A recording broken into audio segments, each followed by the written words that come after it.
This video will show you how to replace your rear inside door handle on a Toyota Corolla. This will be mounted to your rear door panel. Let's get into it. Okay friend, let's get started on the replacement of our inside door handle. You're going to have to remove the inside door panel. To do that, we'll start by removing our window switch panel. To remove the window switch panel, we can do this fairly simply by using a small pry device. I can make my way in between this groove and gently lift it up. If your tool's too thick, you could carefully use a small screwdriver to get it started. Just be extremely careful not to cause any damage. We'll gently pry up along this forward side. Once that's popped free, we're going to make our way along the rearward side here. Continuing with my trim tool, I'm gently lifting and I'm going to pry along this area. Now we can lift this up and have a look along the back side. Along the back of the window switch, you're going to find your electrical connector. It has a locking tab. We'll squeeze in on the locking tab and dislodge this. A quick inspection for corrosion, and we can set that wiring aside. We have the switch out of the way. Just behind that area, let's remove this Phillips head screw. It is magnetic, so we can use a magnet if necessary so we don't lose this. That's going to be a nice long anchor bolt. Now that we have that screw out of there, we're making our way towards the grab handle and the armrest. I'm still using my plastic trim tool. We're going to try to make our way under here and gently pry up.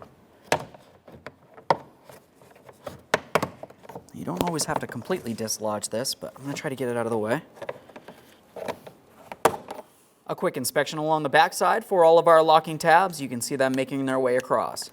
That exposes our next Phillips head anchor bolt. We can remove that. Now we're moving up towards the inside door handle.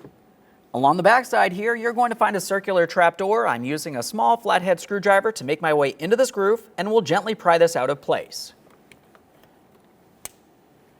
Behind that, we have a Phillips head screw.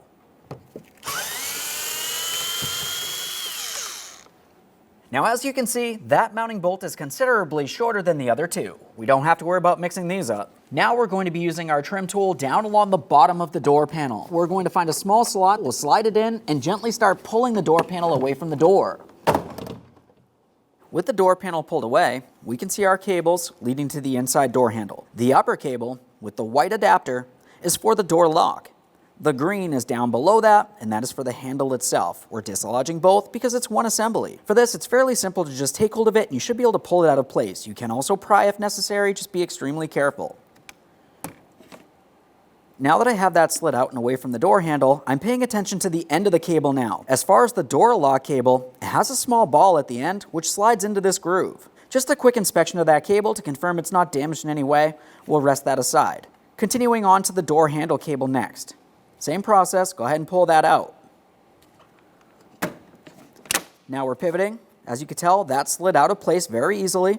We're giving it a close inspection. Now we're looking along the back side of the panel so we can start dislodging that inside door handle. We're going to find 3 locking tabs, one here, here, and one over towards where the cables should be located. You're also going to find one securing point right along here. Once we have the locking tabs out of place, we can just go ahead and roll this right up and out of position. Now for this, I'm using a small pocket screwdriver. You can use a pick or even a trim tool, whatever works best for you. We just want to gently start prying away. You should find that this moves slightly. It's not going to go very far yet. Now that I have this one dislodged, I'm making my way towards where the cables would be located. We're prying out in this area next. While we're doing this, we're also attempting to make sure that the handle doesn't slide into the fully locked position again. Otherwise, you just have to go ahead and make your way back to that starting point. Let's take hold of the handle. Roll it out of position. There it is, friend. Prior to installation of the brand new handle, let's make sure we inspect our mounting points.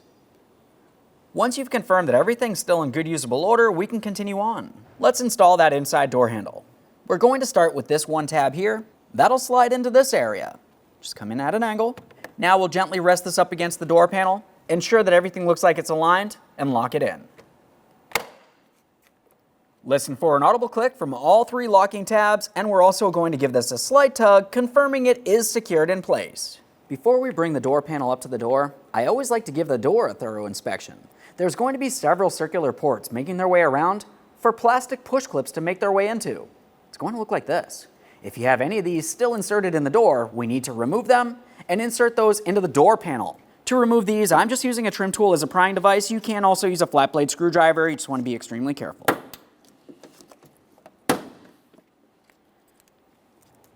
Inspect the door for any others, and now I'll show you how to transfer those over to that door panel. Now we're looking at the door panel and we can see where all the plastic clips should be. Any of them that are missing are going to get transferred over from that door. Just go ahead and slide it right into the groove. Press it in as far as possible, give it a wiggle to ensure it's secured. After that, just inspect the rest of the door panel to confirm everything's secured and we can get this onto the door. Now as we start making our way over to the door, we need to also secure our door handle cables. We'll start with the green one down along the bottom area. The tip of it's going to slide into its groove and then we'll bring the plastic portion over as well. Just bring that right down, bring this over, press it in. Once you do have it secured, attempt to remove it. Obviously we don't want to pop it free, but we do want to make sure it is secured and it will not fall out of position. Time for the next cable.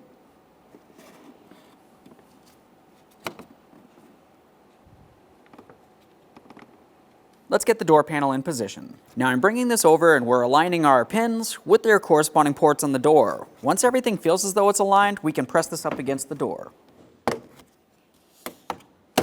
Just a couple light taps, driving it into position. Down along the bottom, tap this in as well. Now we'll just hold onto the door, we'll grab the door panel, and attempt to lightly pull them apart. It should not separate if it's properly seated. We've confirmed it's secure. Let's make our way to our 2 anchor bolts, starting underneath the armrest area. Let's get that bolt in there.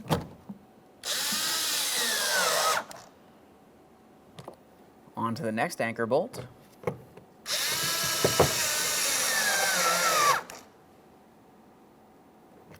Now we'll install our armrest. Along the bottom of that, we have our locking tabs. We'll just go ahead and make sure they align, and we'll drive this into position. Let's get our window switch and panel in place. Electrical connector, go ahead and line up that locking tab, and we'll press that into position.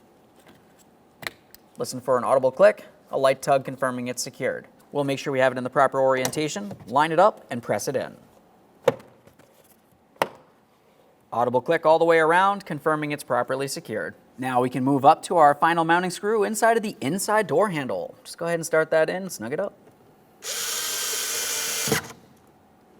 Protect the area with its small plastic panel. Okay friend, we finished our installation. The next thing we'll do is just make sure that the door lock knob is in the unlocked position and we need to test the functionality. When I do this, I always like to test it prior to shutting the door. It's easiest to fix this if something was off kilter with the door in the open position. To do this, I'm going to be using a 1/4" bit driver. I'm going to go right inside the latch like as if I'm the striker from the vehicle itself. The door is shut. Now I'm going to apply pressure in this direction and then I'm going to pull on that inside door handle and this should release. Okay, saw that release. Let's hit it again. Perfect. Now if this did not release, more than likely you're having an issue with your cable or you have your child lock on. Assuming it functions as it should, thanks for watching. When only the best will do, demand TRQ. The only company that lets you view before you do. TRQ is committed to offering the highest quality aftermarket auto parts that are engineered for peace of mind. Thanks for using and viewing with TRQ.